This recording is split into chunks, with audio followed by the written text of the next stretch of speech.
gorgeous. 1 2 1 2. It really is nice. It's like more welcoming. Good.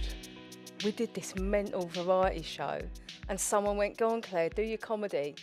And I was doing characters at the time. It's about 2010, I think. And I had that mad politician character, that Baroness. And I was like pissing around doing her on the stage. Right. And this woman was in the front, and there was like all local councillors in the front. And I'm like ripping the piss out of them as politicians. It's like really out of order. Isn't that the job of a comedian? Though? Yeah. Isn't that what the court jester should do? Everyone was laughing like at the back, and then the people at the front. This woman was just staring at me like, and, "Oh God, how dare you!"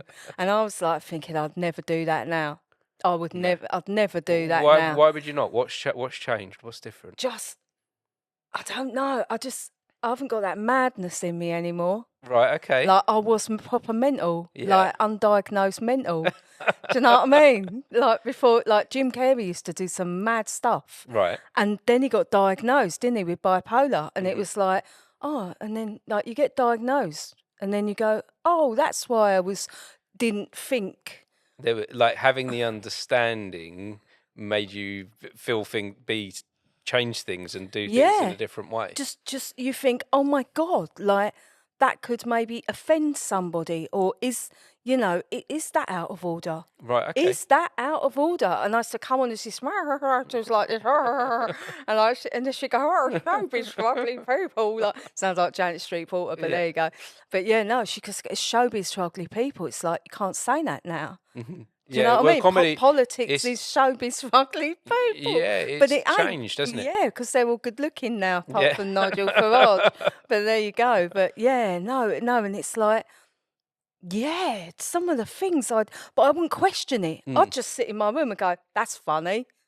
That's funny. That is funny. Yeah. And people would laugh. So in the world of comedy then, things have definitely changed. People have I feel people have got more sensitive. Very much so. Audiences are more sensitive. Is that a good thing or a bad thing, do you think? I don't like it. I think you should be able to just be as mad as you want. Yeah. I really do. Like, if you think it's funny, I just believe in free speech, even though I've had it backfire on me. Okay. How? I've had a few, things like, the David Walliams thing, like, I weren't going to talk. Are we recording? Maybe. Yes. Yeah, we're already on. We're already on. This is a test. No, we're in. No. Okay. Right. So the David Walliams thing. So this is where I first discovered Clare from Harlow. Really? This is where I first saw you, and I God. remember this audition. Okay. I remember on a Didn't know we were going here. Well, I remember on a Sunday evening watching Britain's Got Talent, and some when it's mentioned on national TV, Harlow, and the papers as well. It was like your ears pick up, and you go, oh, hold on a minute, and then out comes Clare from Harlow, and you do your own comedy routine. It weren't a good look, really. No, like, okay. You look back and you reflect on your life, and you just think, wow. What the hell was I doing? And I'm really self-aware now. And I wasn't self-aware. I used to do mad things, but my life was happier when I did mad things and just done things off the cuff, didn't second guess anything, just went out and went for it. And I was a happier person. Now I think about everything and I think, can I write that? Can I make fun of that? And a lot of it's a no. Well, is that because there's an anxiety there? Yeah, that's I've what it got sounds really like. Bad anxiety. That's what it sounds like to me. Like the anxiety is often what makes us pause and stop, and the worrying too much about what other people think. Yeah. So before we get onto that too much, I don't want to lose the Britain's Got Talent moment. Okay. Because some people listening into the podcast might not know about this, might not know about your experience. Wow, there. yeah. So tell me, what happened on the day then? What was that like for you going on the stage in front of the judges? Oh, well, it was like 12 hours being locked in a room. I don't think they do that anymore. And I remember seeing Alan Finnegan, and he's a vicar, and he's from Liverpool. And I thought, you're just in a room with all these people, and you think, who are they? Like, I don't know. Who can I trust? Who can I bond with and have a laugh? And I just saw Alan, and I just went, you got a funny face. And I didn't mean it, and I think I offended him. But I just knew he was a comedian because he had a funny, it just looked like a laugh. And I kind of like bonded with him. I stayed in touch with him, and he got quite far. And because he's a vicar, I felt safe with him. Do you know what I mean? Right, okay, yeah. So you feel quite unsafe in those big areas because they're not unsafe, but you're scanning the room thinking, who can I have a chat with? Do you know what I mean? But 12 hours in one room with just a sandwich that you made in your house, like 8 hours I've been earlier. to a couple of those auditions myself. Once for myself. Oh, yeah, a long for Harry time Potter. Ago. Not that. That was a different type of audition for Harry Potter. I did this. I can't remember what the TV show was called now. Something like UK Superstar, but it was like Pop Idol, but for actors. Okay, They only did that sounds cool. Well, they only did one season. Yeah. And you were going to be. They were trying to put together a family for Emmerdale. Oh, wow. So it was that same thing. You queue up all day long in a big Yeah. queue. You get put into a room. In fact, I think there was 2 or 3 stages of the audition. You do an audition piece, then you get told to come back another day, and you're just waiting around and waiting and waiting all day. And those environments can be quite intimidating and scary a lot, because innit? you're with a lot of everyone's a stranger. Yeah, and too much noise as well. Too much noise. Everyone's got all these different personalities are colliding in a moment. Yeah, that's the thing, and then- everyone's a bit needy. a bit needy, and then all of a sudden you have to be at your best. Yeah, Don't you? that was it. Like they put me on. I'd been in there all day, and they put me on at 8 o'clock at night. But I was just because I'm a bit mental, right? I was like, oh, it's a Palladium, and Ant and Dec are wicked. I Yes, love yeah. them too. They're right laugh, and I was like, oh, I've done it now. I've met Ant and Dec. I didn't really care after that. Yeah. And then I just looked at the stage, and it was stunning. I mean, this is a beautiful theatre. But the Palladium's wow. something different. And I just kept thinking of like all the greats there, like Bruce Forsyth, and just all the greats that had performed on that stage. And it just, I'm getting a buzz now thinking about it. It's like a bit of a rush, like thinking, actually being on that stage, because I thought I might not ever. It's an honour to tread the same boards, isn't it? It's an honour, for me, I've performed once on the Globe Theatre. Oh, wow. Shakespeare's Globe. Oh, and I love that. I was only an extra in a TV programme Yeah. to do that, but I still felt some kind of like an honour to be in that space, to be in that arena. So it was like I was like, this is a moment, it's never going to happen again. I'm going to lap this up, right? You do that in life, didn't you? Yeah, you of think course. time's ticking, man. Yeah, like yeah. I was like 46 at the time. I'm 52 now. It feels like yesterday. Yeah. I remember being slim as well. Not that I'm really, do you know what I mean? And fitter and like healthier and younger and not caring as much. And I just really went for it. I sang on there. I had 15 minutes of fame on there. You did, right? yeah. And they only showed about 3 minutes. Yes, yeah. And they ripped it apart. Like I'd done some mad impressions like Stacey Solomon. But originally, I wanted to be a stand-up. And that's what I've been doing since 2008. Like you get a bit of stuff going on, didn't you? I've done a bit on ITV for like a few little things, And like they just said, "Oh, can you do impressions?" I was like, sort of, but I wouldn't say I'm an impersonator. I do stand up. They didn't want my stand up. So I just thought, just take a chance. But I knew what was going to happen. It's really weird. It's almost like I knew exactly what was going to happen. So I was just walking into my own fate.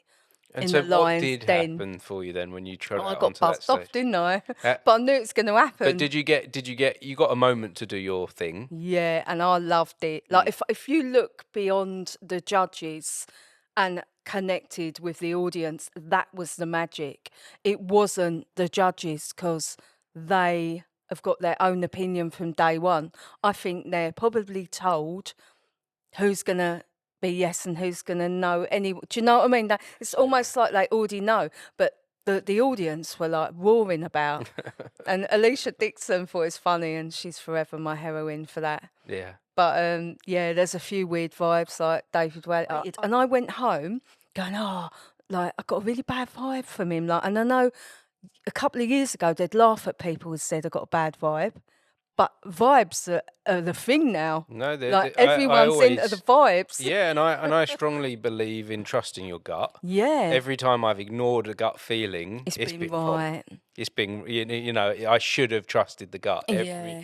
Every single time I've had an inclination towards a yes or a no with something, and I've gone the opposite way, I've always regretted it. And at this point in my life, I'm learning to lean more into the gut. That when I get that moment of going, oh, this is what I feel, not think, this is what I feel. Yeah, that's I lean good. into the feeling more. I And it's do very now. difficult to do that. Yeah, I do it now. I think that comes with age It does, and yeah. wisdom. Yeah, it comes with Yeah. it comes through all of those errors. It I comes love through. being young and stupid though. I really miss that. Yeah. Like, and some of my mates at my age still do that mad stuff, and I'm like, I just couldn't. How? Yeah, like how do you ignore that in your gut that you really feel is not right, or But I remember just coming home crying to my cat and just I was depressed for a long time after that, and I couldn't work out why. And then those 2 years went by, and I just thought I will find out one day. I will find out. Right, I'm a bit like pig-headed, right? And I was like, I'm gonna find out why I felt like that. Wow, and did I? Yeah. And it was all over the front. And because I'm a bit like of a loud man. I don't know. I'm a little bit like council estate girl, right? So I'll fight my corner. Like if someone's gonna back, I was like brought up in Arlo, and I did a paper round, and I got attacked a few times, but I did martial arts and I enjoyed fighting. Yeah. Yeah, I really enjoyed it. And I was like, come on then, I'm going to go and deliver this Harlow Star on the Thursday night. I was 13, just got home from work. And it was like some bloke, like, give me a paper. I went, nah. And I enjoyed arguing with people. I was really naughty, like, and then he went for me and I just went, smack. And like kicked him, and I just loved like doing martial arts like, when I was a kid. Yeah, until I got epilepsy. So I got a bang on the head. Yeah, and that stopped, and a broken nose, and that stopped all that. So yeah, like when someone starts like that, I'm like, right, bang, come on then, let's go. And I went mental on Twitter over it. Over David Walliams. Over the David Walliams. Like, so I haven't been really following this. I don't know the story. I don't know. Can't believe we're going now. I thought it's going to go on about my film on Amazon. Amazon. We're gonna talk about your film on Amazon, but I think this, we can go straight into that if you'd prefer. Yeah, but, it's amazing what comes up. It is, and It I think really in some way when we're creatives, I think that all of this stuff is connected. It really is. I think that there's a reason that we tell stories, whether we're filmmakers or stand-up comedians. Yeah. And I think all the things that happen in our life merge into the thing that we're doing, and for you that's going to be your film Luxury. Yeah, it's a bit of revenge actually. It's a revenge. Well, sort of, not revenge. Oh, sorry. Like, what did you say? Like a personal revenge, like Okay. Because I got interviewed by Bonus magazine last year, and I was like, he said to me about Britain's Got Talent. It comes up every single time, and I was like, yeah, this is my greatest revenge. This film. Yeah. It is because if you get told you're rubbish at something or you're nothing and you're made to feel worthless, right? You want to rise from the ashes. Do you know what I mean? Yeah. And it is the greatest achievement to rise from the ashes and go, you know. And am I allowed to do that? Yeah, of We're allowed course. to Yeah, do that, yeah. Do you know? This is your space. We do whatever we want. This is your. Do you know what I mean? Though that is a good. You can either go down and just go, oh, okay, then hands up, I surrender. I'm not, but I ain't that person. So what was said to you then? What were, when we're given criticism, I think something different happens on them shows. I don't think it's criticism. I think they're leaning into the entertainment. I think that what they are saying. They like the argument. Yeah, they're looking to be feisty. Yeah, They're yeah, looking they to, saw that in me as well. They yeah. nicked my suitcase. Right, okay. Oh, I feel like I'm going to burp now. The whole thing makes you want to go. But yeah, no, and I was all on my own as well. Yeah, yeah. So I come off and I was like to the runners, where's my case with all my mad wigs and hats in? And I had to get the train back home, and I was thinking, I just want to go home.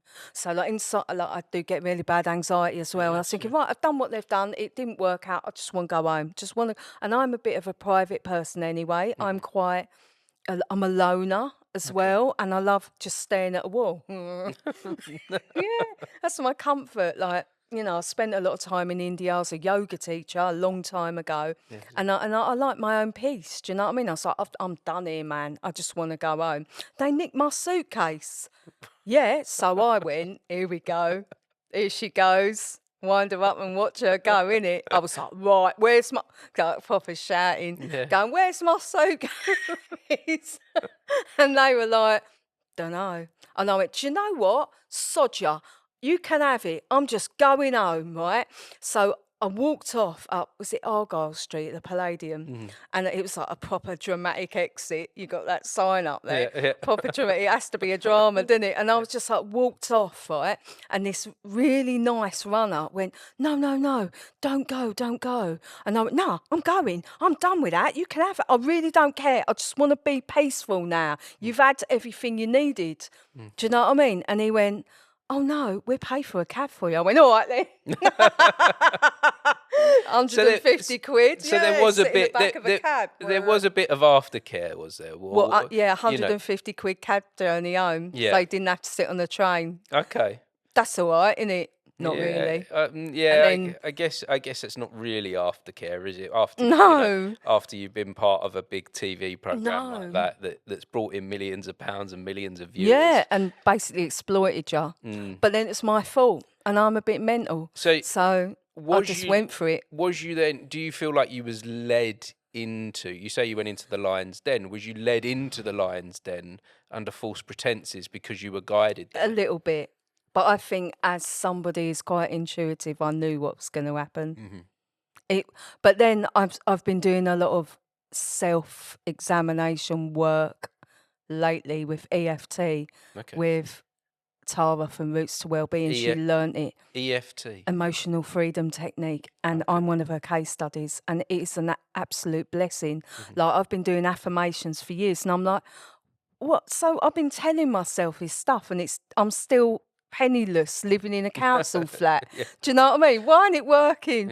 And she like just makes you tap like certain parts on your face like correspond to your meridians, and then say the words like what you want in your life. And it's like, and I went, oh my God, I've been sabotaging myself the whole time. I did it to myself. So you've got to take responsibility for yourself as well. Yeah. So I have sabotaged myself with my own worthlessness and imposter syndrome. So working class people have that.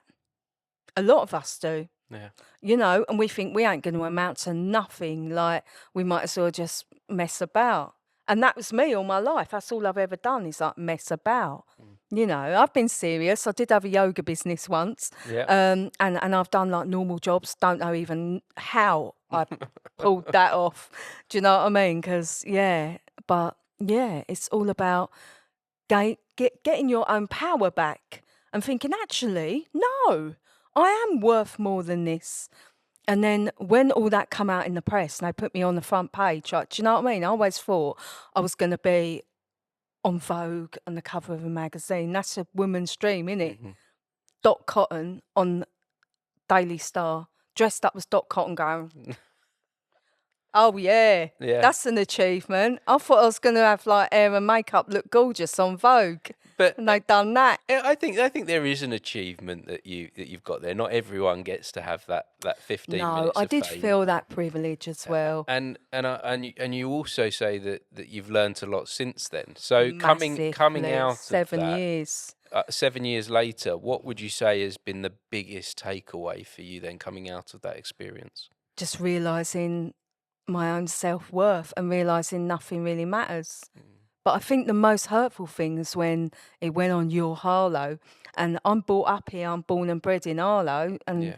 and there were some really horrible things said about me, and I thought, oh, okay, like, and I argue back with people a little bit. I'm a bit naughty, and I think, oh my God, like I'm just see them in the town, and like they're gonna fight me, but like.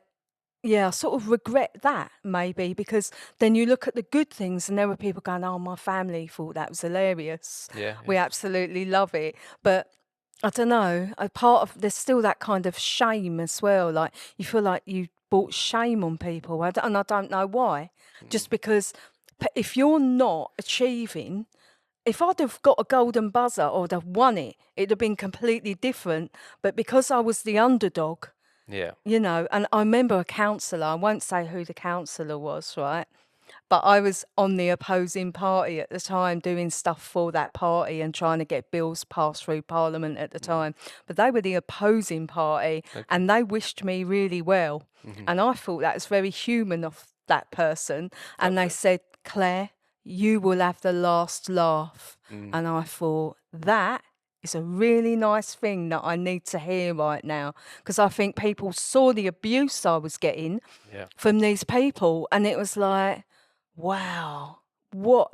And I wrote, I wrote on it. Anyone would think I murdered someone. All I did was try and better myself. So actually, there was that bit of hope, that tiny bit of hope, thinking this could change my world. I hate my life. Like, you know, I'm not going to say I really hate my life. I'm blessed. Do you know what I mean? To actually have a roof over my head. There are people in the world that want a roof over their head and food, and they haven't got that. And you have to go to bed every day and say thank you, Lord, for that. But you know, bloody hell, I really like a garden. Yeah. Do you know? Who wouldn't? I love the sun. I want a leather face, you know, so I don't get out in the sun that much. And that's not good when you've got mental illness. No, and I think those things help. You know that we want a bit. You know, we want to get outside. We want a bit of vitamin D, don't we? Oh, yeah. And so for you then, now that you're in that moment of you've now got your own film that you've put together yourself. Yeah. Lux Street. It's on Amazon Prime. How do you feel now that that's now something that you've made is now out there in the world and is available for everyone to watch and enjoy? Again, it's yin and yang, isn't it? Like the thought of it is like, do you know what? I didn't actually believe it, because I'm a little bit I'm a bit in another world, to be honest. My consciousness sometimes isn't in this reality. But when I had the EFT, Tara from Roots to Wellbeing was making me affirm it. It's almost brought me back into reality. It sounds like I'm selling EFT and Roots to Wellbeing, but I'm not. I'm just saying how powerful this stuff is. If this has been beneficial to you, then it's good to find out and share more, because surely it's going to be beneficial to others as well. Yeah, because it makes you believe it. If you're a bit like, if you've got ADHD and you don't really, you know, and autism, and you're not really of this world and you don't feel in this world, your body's there, but your consciousness is somewhere else. She goes, right, I've got a film out. She makes you say it like, I've got a film out and it's on Amazon Prime. I went, oh my God, I have. What the hell? Do you know what I mean? Because things happen to me. I'm like, really? Did that really happen? Because I'm like in another universe. My consciousness has always been like that since I was a kid. Really? Yeah. You've always felt a disconnect from this reality. I'm not here. So where are you then? With a cheesecloth in my floor. I don't know. Somewhere really beautiful, actually. Okay. Somewhere really blissful in a higher frequency, a higher dimension. I'm somewhere. It's stunning, man. It's absolutely. I think my crown chakras are like, they're just, and I've got epilepsy as well, so that's a weird thing. And so I don't want to come away from the other realms, because I'm a huge believer in that there's more than one plane of existence, and you know there's lots of interpretations on all of this. But what gave you that sense then that there's more to this existence than there currently is, and where Oh, you fit in there. wow. I don't know what gave me that sense. I just think I've actually got ESP. Mm-hmm. So like the other day, I was like walking through these woods and I thought someone was staring at me from the back of my head. I can feel your eyes. It's like I'm a sniper, right? And it was a little fox cub. And I was like, oh, 'cause I love them. And I was like, oh, and our eyes just met. And it was like, yeah, I don't know. I've got like this ESP thing. Mm. That Well, I know nothing really matters. It does matter. That's a bit like, yeah, everything does matter because I believe in karma. I'm a massive believer. But it doesn't. It's not as, when I look back at things like Britain's Got Talent, it's not as serious as nobody died. Nobody got, really hurt. It's just ego. It's all about ego. And I think I got this thing where I've like slayed the ego a bit. Yeah. I think that's what it is. The ego makes us believe that all this matters to the Yeah. extent of we put pressure on ourselves, That's don't the we? one. We put pressure and we create anxiety. Yeah. And ultimately, I think all of that just leads to depression. Oh, yeah, I know all about that. And so, when we can come away from that, I think that this existence matters a lot. But at the same time, the momentary things that we're going through can be quite small. They are That in we blow comparison to in comparison to the things bigger like picture. a war, do you know what I mean? Stuff like that. So, yeah, it's made me put everything into perspective, what's Yes. happened, and rise above it, really, because you think, I ain't going to be here forever. None of this is really going to be here forever. This might be here for a long time, but, it doesn't really matter. But your ego makes you believe that, doesn't it? Yes, And then, like when we're talking about depression is anger turned inwards. So, like you, I've been to a lot of auditions. I used to be a spotlight actor, and I've been to so many auditions that I haven't got. yeah, oh, yeah. Yeah, and then you go home and you're like, and, like anger turned inwards, and then you can get depressed. So, like, to be an actor, you have to be a certain mindset. Yes. You have to be able to take all them punches. Yeah. But yeah, I don't bother either. Like, I'm not even on Spotlight now because I just wrote my own. Like, I was knocking on so many doors. I built my own door, the same as you have with your podcast. Yeah. You kind of get fed up with it. You think, I'm in someone else's dream. I'm in someone else's script. I've done some cool stuff. Not as cool as you with Harry Potter. That was amazing. That is a wicked gig, isn't it? I would have loved that. It was a good extra gig. I would say it's not. I wouldn't put it. It's funny. I wouldn't put it in the highlights of things that I've I achieved. think that's marvellous. It was fun to be an extra on Harry Potter, and it's a nice little credit on the CV. Yeah. But I feel like when I was back in those days when I was doing all of those auditions, I didn't realise this at the time, but looking back, I didn't really ever enjoy being part of someone else's thing. That's what I'm saying. Yeah, It's someone else's dream. Yeah, someone else's dream, someone else's vision, and I liked that when I was part of someone else's dream when I was on the stage. Yeah. Or when I was in, like, say, a student film, where it was all quite small and you were connected and you were having an input. But I never really enjoyed when I was part of something bigger and nothing of me was being put in. There's a there was a lot of that. And so, and if I think back, a lot of all the auditions that I went through, it was always these big things that wouldn't have given me any sense of fulfillment.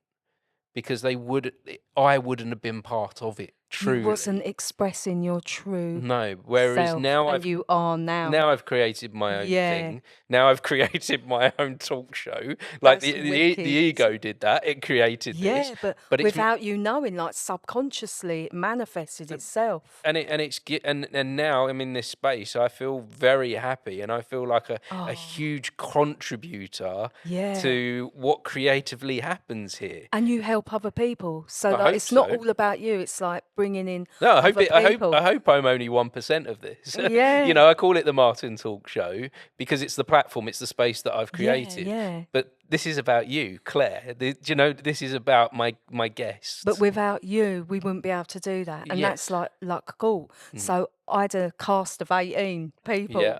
Yeah. And I remember I did a pilot and a woman reviewed it. It went out at Edinburgh Fringe 2024, I think the Okay. pilot was.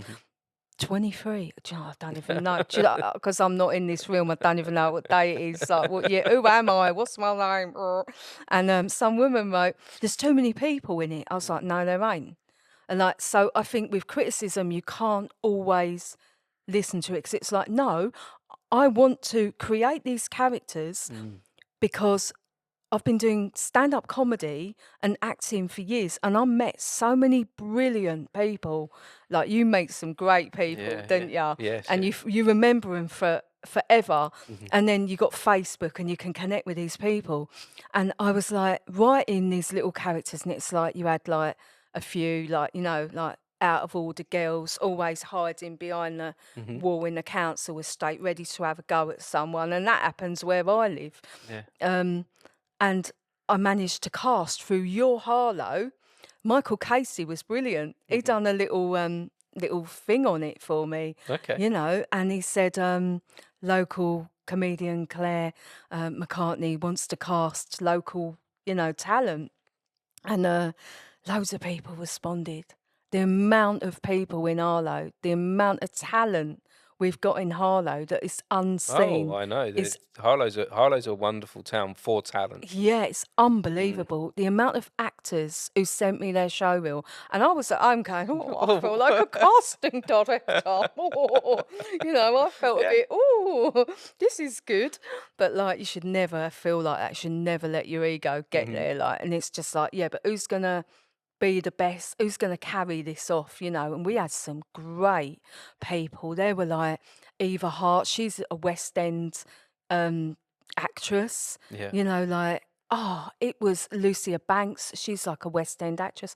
Adam Sabati, he played Ahmed, the love Right. interest, and he was so brilliant. And I love an actor that just gets in and gets out, and there's no weirdness. Yeah, there's Right, because there can be weirdness sometimes. they do. And It's good when you find someone that does the he was job. brilliant. Yeah. Yeah, and he was like, "Look, I've just had a baby. I've got to be home, like, to, you know." And I was like, "Yeah, that's brilliant. That's how I work. Just like, you know." And it was like a love scene, and not like we didn't actually, we were like, we don't want to kiss each other. This is horrible. Oh, but it was about farting, of course. Like, you got to put a fart in there. Do you know what I mean? That's one of my favourite humour. Did you write this then? Was this fully Yeah, the whole written? thing. Is this written, direct, produced? Is Yeah, this all of it. fully? I even sang the theme tune. I did. I You wrote did the the whole theme thing. tune and sang it. Oh, brilliant. It's mad. So, yeah, I was housed by Harlow Council 12 years ago in a tower block. And it's the first tower block in Harlow Okay. that Gibbard built. And I didn't know what I was going into. I just, again, you don't second guess in life. You just think, I'm just going to go for it. Because sometimes it's like Jim Carrey, the yes man, right? I just thought, no, I'm just going to go yes. And then I lived there on my own as quite a vulnerable woman, and I saw things that made my arse wink. Not that my arse winks. I don't know why I said that. I meant my toes curl, right? And I saw things and heard things, and I thought, oh, welcome to what this is Harlow. Right. I've been brought up in Harlow all my life, but Yes, yeah. you know, luckily lived at my mum and dad's house. Been on the council waiting list 40. They gave it to me at 40. 40 years old. There's your birthday present. Yeah, pretty much was like that. Wow. And I thought, you know what? I might as well do it. I'm just going to go and live in a bedsit in the first tower block in Europe. How cool is that? Yeah, that's and there were some cool artists in there, you know. Yes, yeah. And I met some really cool people. But then everything's yin and yang. There was some horrible stuff that went on, right? And then I had this idea, because I'd done my characters, like I'd been doing comedy characters since 2008. And I thought, I remember looking at that building thinking, I want to get like video footage of every person in their little flat, but all my comedy characters in it. Yes. Like that would be really cool, and then zoom in to their life. Do you know that that has got a name that I discovered recently? Do you know what that's called? What's it called? When you look out into the world and you have a moment of realizing everybody's got a story, Yeah, everybody's got a life that's going on. yeah. It's a German word and they call it Sonder. That's a nice word, Yeah, actually. It sounds like somber, though, yeah, doesn't it? it does, and it just essentially means, yeah, every single person out there in the world has a story. They have a Yeah. life just as complicated as you and Oh, me, yeah. you Yeah, it's a know. human condition, isn't it? And there's so many of us on this planet that it's almost like our brain can't fully No. comprehend that. That's why I have to go up to the other room. Yeah. I think I'd go mental if I actually thought, wow. And yeah, and that's an interesting premise that we look at a tower block in particular, one building, and we see the light. You know, we know that okay, say there's 10 or 15 flats in there. Each one of them has a person or has a family inside that is completely different from the one next door, below, or above. Yeah. And so that's what inspired you, that moment of realization, that Sonder, Yeah. to Wow. I write never knew this it's called story. that. Mm. That's well cool. But yeah, I thought I want to write about all these different characters, but make it funny because I had quite a hard time in that tower block. I won't go into it. And I thought the only way I'm going to get through living it is have a laugh. Yes. And I did do Edinburgh Fringe, and some of my really funny mates would come up and see me. We'd write stuff for the Fringe and stuff. And then that was in my mind for a long time. And I used to go down the square a lot, and someone said to me, I remember saying, I want to write this film. And it's about all these really funny characters in this council estate block of flats. And he went to me, and I did nick it, I'm going to admit it. He went, it's got to be called Luck Court. And I was like, yeah, because everyone thinks they're lucky because they've got a roof over their head. But really, it's like winning the shite lottery. Yeah. So that's what it was called. And I thought, I did nick that. Like someone said that I thought, yeah, thanks for that. But when you share things, you know, people put their ideas in. This guy would have been a great character in it, but I lost touch with him. But yeah, and then I let it go. And I thought, I was like doing stand up and then lockdown happened and we couldn't do nothing. And I loved lockdown. I think I was one of the only people who loved lockdown because I'm neurodiverse, right? And I love peace. And there were no cars. I was like, oh man, every day. Oh yeah, like you know what I mean. Everyone's egos freaked out. Yeah. Everyone was, and I was like, yeah, but we're all the same. We're all the same. Nobody's status matters anymore. That was the beauty of lockdown. Yeah. And people changed. People started having self-realization and realizing, you know, well, who am I? What am I really doing? People had to sit with themselves, and people don't want to sit with themselves. I do too much of that, though. You know, I felt like it was a very important moment for me. I call it a moment of pause in my life. Yeah. A moment. Life was so busy. I was trying to achieve all much these different sometimes, things. isn't it? Well, I wouldn't be. I'm certain I wouldn't be doing this now if it wasn't for COVID. Yeah, I'd have because never written Luck Court if it was. no, because it gave me that moment to go. That was my life pre-COVID, Yeah. and this is my life after. And it's all, you know, I didn't start this straight away, but it was through having the pause that gave me a moment to just stop on the treadmill. Yeah. I think, what do I really want to do? You know, and I think it did it to a lot of people and it changed everything, good and bad. But I wrote Luck Court 22 times. I wrote it and wrote it and wrote it and wrote it and wrote it, sent it into the BBC. I went to the BBC Comedy Festival in Newcastle with my friend Kevin, right? And I'd only met Kevin once. We'd done something like this where he's like used to interview people, and he'd interviewed like Robert Downey Jr. and stuff. Wow. And he was like, I want to interview people about Edinburgh Fringe and like their mad stories. And this is about 9 years ago or something. And I kept in touch with him, and he went, Claire, I know you're writing. It was a sitcom originally, Luck Court. I know you're writing a sitcom. Do you want to come with me to the BBC Comedy Festival in Newcastle? And I thought, don't really know him. Oh, like a woman that goes through women's heads all the time. Yeah. I don't know him. I've got to share a thing with him. Oh, like the anxiety. Yes. And I was thinking, what's going to happen? Oh, what if he ain't the really nice man he thinks he is? What if he anyway? Yes, I've yeah, got yeah. a really sick mind, Right. right? Okay. Like the worst anxiety, the worst awful things goes on the way here. It's like how many car crashes I'm going to have. Yeah. Yeah. No, Yeah. don't It happen. sounds But I to me was like in a car accident a and knocked storyteller's brain. unconscious. You've got a storyteller's brain. Yeah, but you, it's anxiety and mixed with anxiety. it's self-sabotage. Mm-hmm. It's unbelievable. It's like, but that ain't gonna happen, Claire. Just chill, Yeah. Yeah. But I think also that's my detachment. Why I have to rise above things and detach myself. Otherwise, I would just be like a nervous wreck. Anyway, I got my mum to talk to. She's up there. Yeah. Thanks, Mum, giving me a lift 'cause I can't drive, so I'll be all over the place. What if this person comes out? It's insanity in my brain. But she went, no, you'll be all right. What are you thinking? What's the worst that could happen? And I get migraines and that, and I was quite ill one day out of it.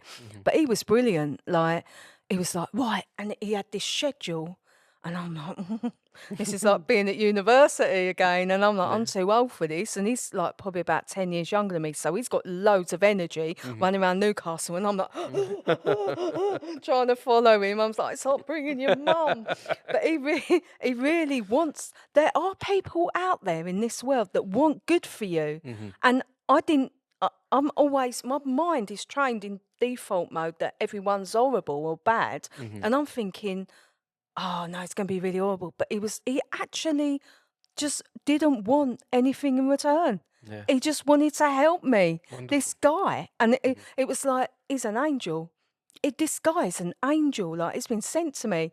Yeah. And he was like, right, we're going to go here. We watched all these absolutely brilliant seminars, like all these talks with all the BBC actors, like people from Ghosts, Greg Davis. Oh, Greg Davis was unbelievable. Like, and they just sit there like an honest talk with them, and like loads of BBC commissioners saying like, this is how you write your sitcom.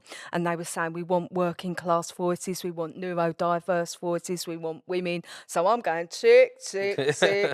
And then I sent it in because I've got some of their names. So you go to the networking party and I have to put my mask on, right? So if I'm standing there with a drink, I just want to go, like, Yeah, of course. I don't know why. It's just this insanity, like I want to sabotage myself, but I don't. So, you're trying to talk to people and like thinking, oh God, is my lipstick up there? Like, if I got a fly in my face, all that. You're trying to be proper. And I was like, I'm going to remember their names. And I remembered this one guy, and I'd written it all, and we'd done the pilot that had gone out to Edinburgh Fringe, sent it to him, and he was like, I love it.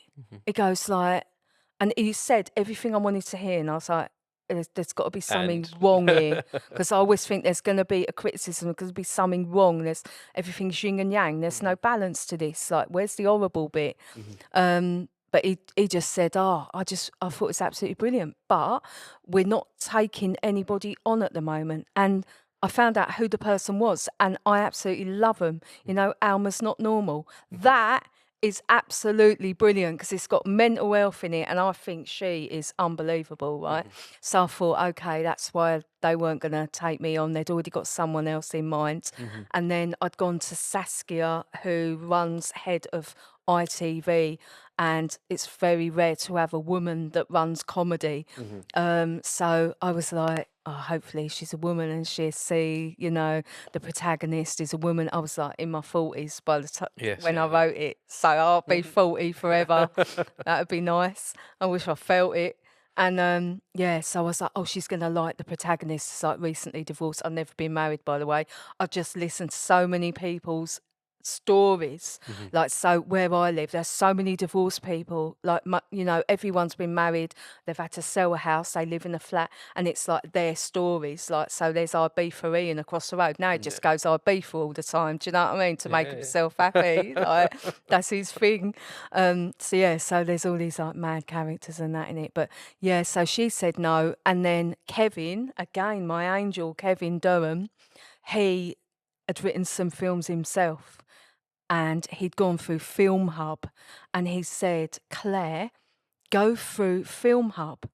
And then he didn't like Film Hub, and then he went, no, go directly to Amazon. Because I tried Netflix, but you had to have 10 grand to get a lawyer to get your film out there. Yes, yeah. What a nightmare. Where am I going to find 10 grand? Like, so with Amazon, you go through Film Hub, but they take all the money. Yeah. So I ain't going to make a penny. I ain't ever made a penny. But Yeah, but it's an opportunity for your film is To out be- in the world to yes. be seen. So what was the process for you like for actually getting this film made? How did you get all your crew together? that was the most brilliant bit. Mm. Like, I thought, right, we'd do a pilot, 25 minutes. And then your Harlow helped me with that, and like the casting and that was Yes, yeah, brilliant. And some of the casting was hilarious. Like, I'd put something out like, who can play my dad? People like Mickey Flanagan. I'm like, I love Mickey. He's got dark hair, like he could definitely look like my dad. But he's too young. Mickey Flanagan's only 10 years older than me. So we needed like an older, do you remember Kilroy? Oh, he would have been marvellous. yeah. Ian McShane. Right, okay. He'd have been a great dad, like, Yeah. yeah. And then I wrote to Linda Robson, because she's proper common, isn't she? I was like, yeah, she can be my mum. But no one was answering. I thought, I want Judy Love in it, because I love Judy Love. She can play this character.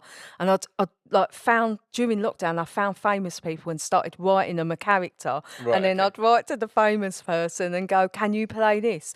Brenda from Loose Women got back to me. Nice. And she was like, oh, no, I'm playing, like, I'm in a theatre production. I was like, that's nice. She actually got back to me. Everyone else is ignoring me. Yes. I'm used to being ignored, by the way.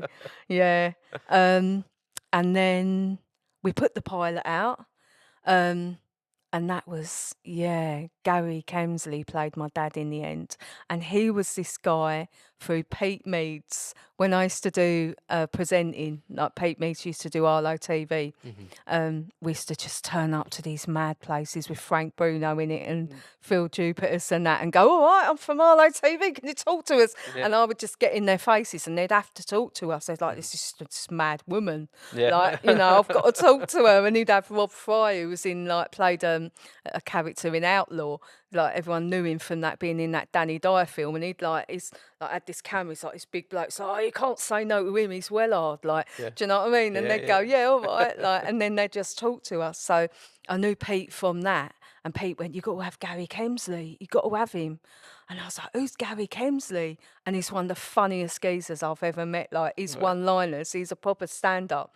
But he's never had that opportunity. It's like there were all these actors there that had no doors open for them, and everyone started saying yes. So rather than getting those known names that opportunities are flowing to them, you started to bring up some new people that needed a space. And created, like, if opportunity don't knock, you build your own door, didn't you? Yeah. So it's like building doors for other people, and like my other acting friends like Sarah Louise Aston, she's hilarious. I'm like, you're the psychic, you've got to be really out there. CJ Hooper, funny geezer, quite middle class from Hertford, but he played the Arlo Council workman. It weren't Arlo, we call it Farlow. Yeah. Right. Yeah, he played that so well. It's like a complete misogynist, and like, so yeah, I made fun out of misogyny. Like, that was funny for me, laughing inside. Yeah. I'm getting my own back of all those weird blokes that have to come and do my gas every year. Oh, do I have to? Like, oh yeah. And yeah, that was just so funny. And he played it so well. It's like I played a proper pervert. And I'm like, never seen CJ like this ever. Like, he's such a gentleman. But he completely played that character down to a T. And the laughs we had was brilliant. So yeah, we got the pilot at Edinburgh Fringe, got a few reviews, some saying, oh, too many people in it, couldn't keep up. I'm like, yeah, but that's what it's about. It's like a fast-paced, I wanted to cover everybody. I wanted to cover like LGBTQ people. We had like a gay couple, living in, they were Oh, they were proper bitches. I loved them. Yeah, there's like a scene, and they were like, oh, like what, coming across really nice to me, but yeah, behind my back they were like proper bitches. But that's funny. That's Yeah. like, yeah, and they loved playing that as well. So I understand you've won a few awards Yeah, from this Critics' as well. Choice was the best one. It's got the word critic in it. And Yeah. I've been criticised so many times from like Chortle, Steve Bennett from Chortle, my stand-up comedy. So yeah, like it's like cool, best comedy, thanks. Yeah, there were a few actually, like a few film festivals. Yeah. And that was like a massive boost. That year I think I was like really happy.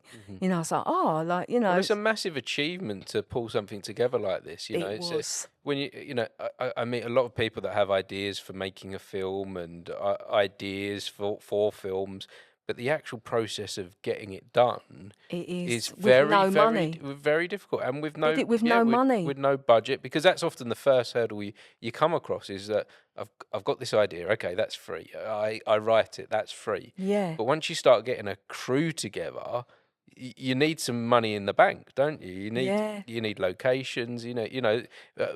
Films that we see at the cinema cost millions to make. Yeah. So it's not a cheap creative endeavor to make a film. I mean, if I'd have had backing, I did do a crowdfunder. You know, if I would have had backing, the sound would have maybe been a bit better. I had a one-man band. He was marvellous because he knew what he's doing. Like, he's worked for the BBC, but we all put money in.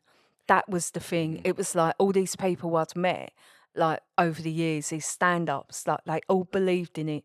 So, Gary would come from like Clacton and like drive from Clacton, and I was like, I can't even give you expenses, can't do nothing.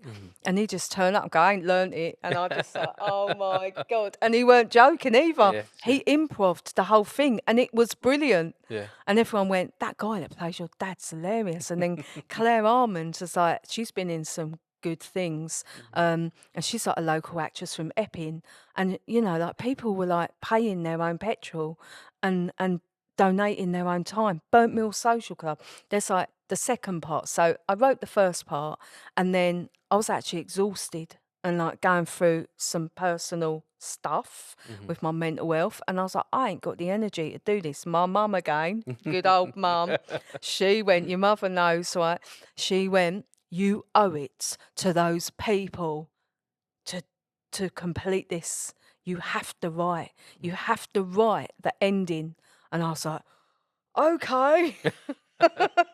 Because I thought, oh, all those people put into it, and I nearly sacked it off and thought, I can't take anymore. Like, I can't do this. And I just thought, right, get your head down, write it, write the end. And I'd come up with a talent show, funnily enough, been on a talent show myself at the end I'm not going to like give it away what the story's about, but it's a little bit Wizard of Oz, right? And what goes around comes around. So like sometimes in life, you think, what am I doing here? What's my purpose? What the hell was that about? And then a couple of years later, you'll go, oh yeah, that makes was sense. it. And that person that you met might pay you back or someone else pays you back. It's all about energy being given, received through different people, and so it's about that. So Wow.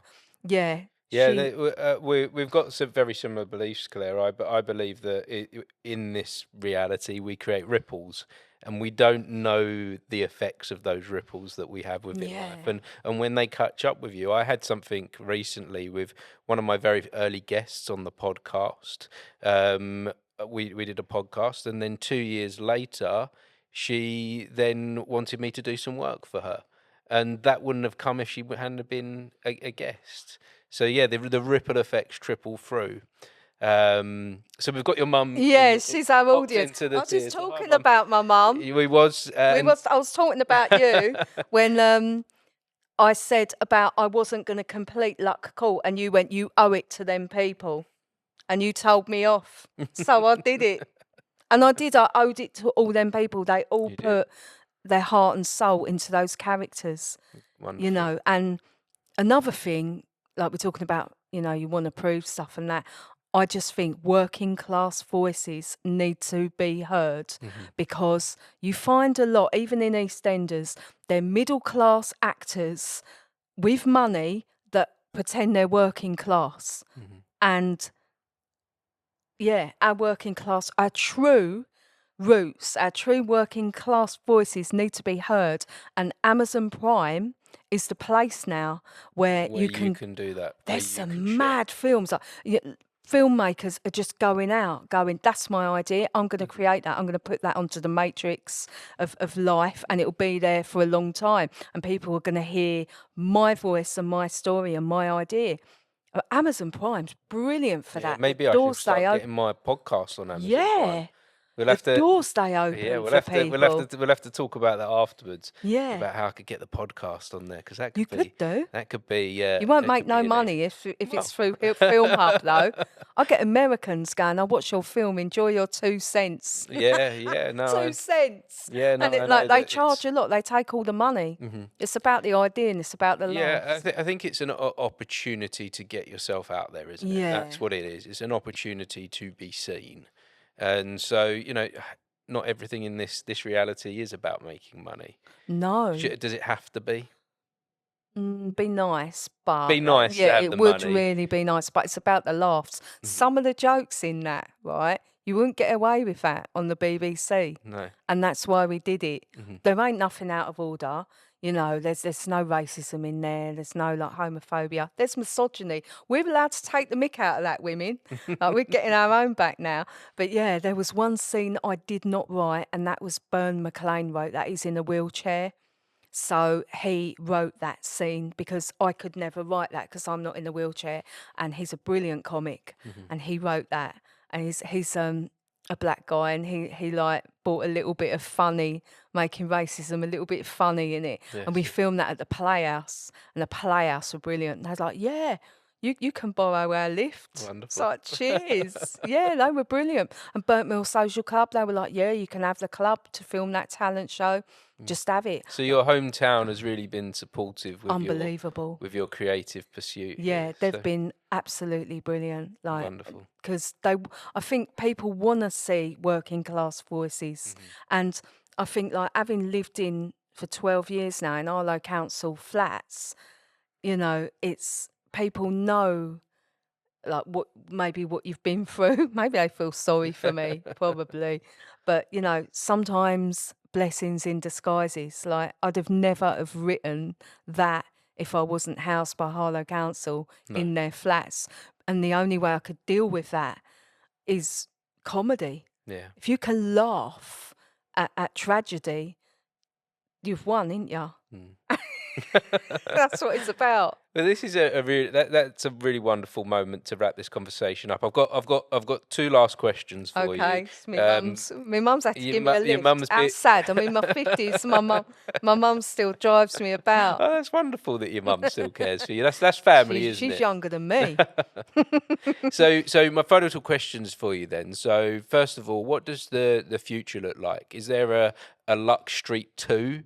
Is there a Luck Street The Return? What's coming next for you? Oh, it's Luck Court. Sorry. Oh, sorry, Luck Court. I apologise. I hate like people that like correct you. I'm like, they're like, yeah, because it's like a cult. It's like, like the way it's built. I call it HM Belmarsh where I live, but there you go.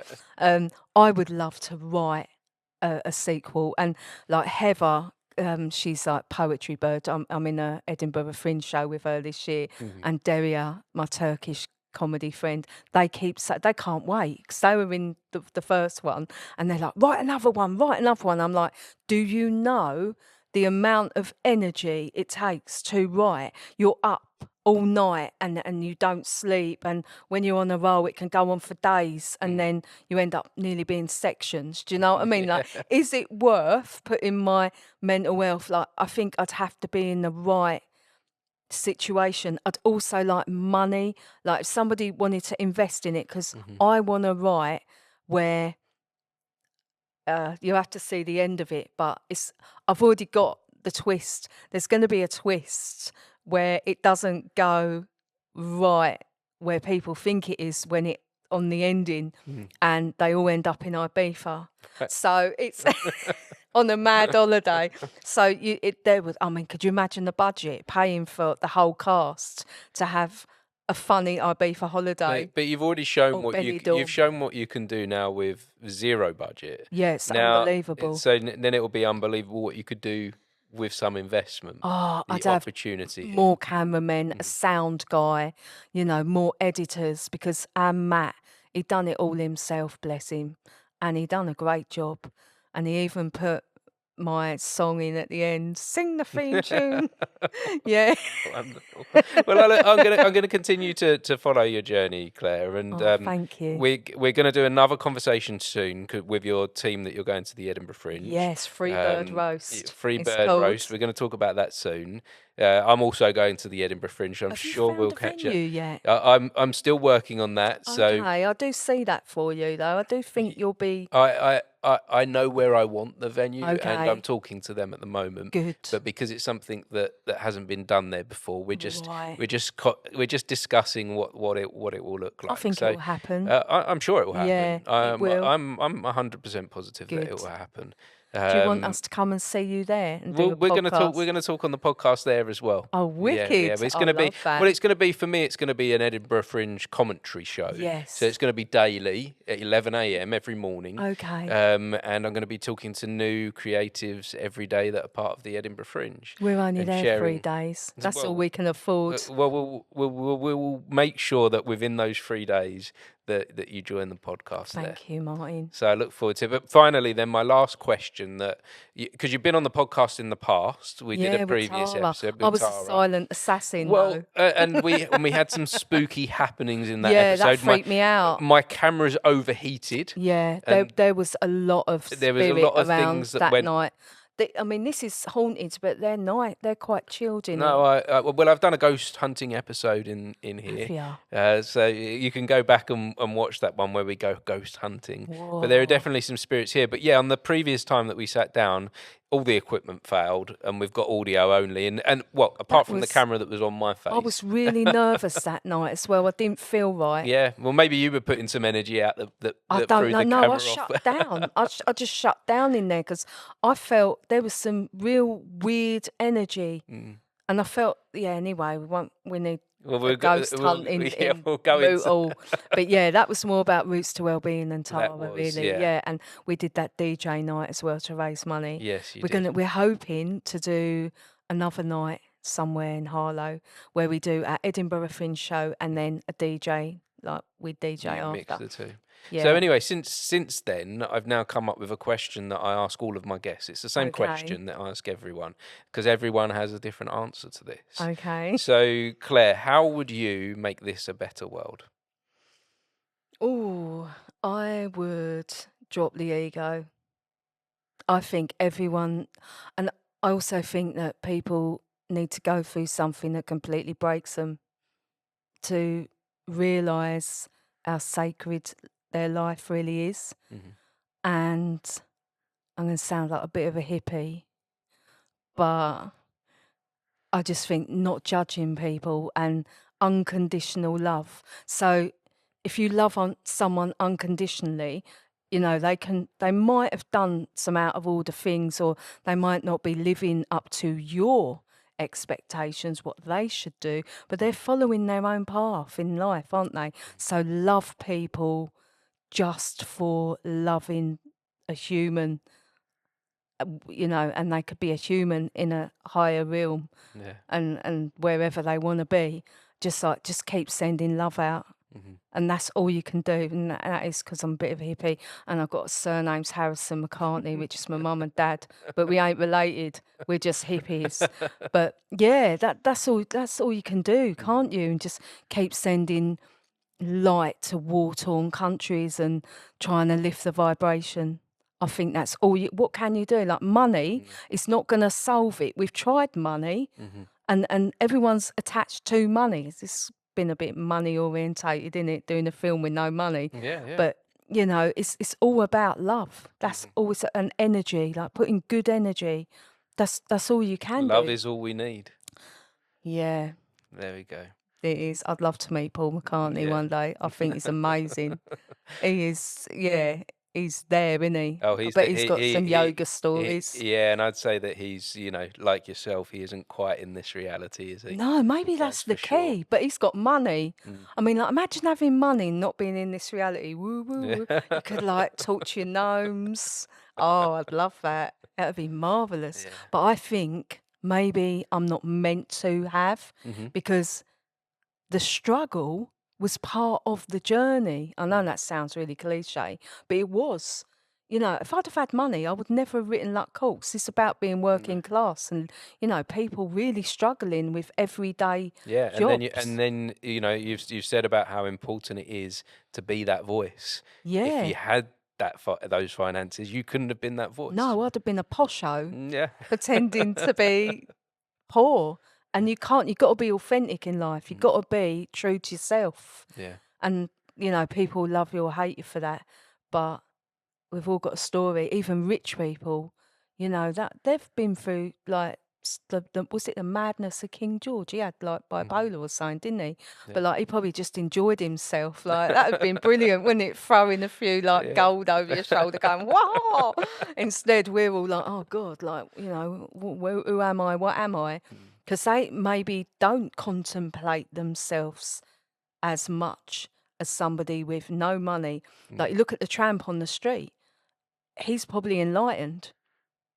He or she, there's a lot of enlightenment in Los Angeles. I'm going to take some of this, Claire. I'm on a moment where I'm about to go into the Cannes Film Festival, which is, historically it's a place where the wealthier people are there. Yeah. And I'm going to be hearing some of their stories. So I'm going to take some of your working class voice and working class questions that you've given me, and I'm going to pose them to some to the more affluent. I wonder what they'd say about the world.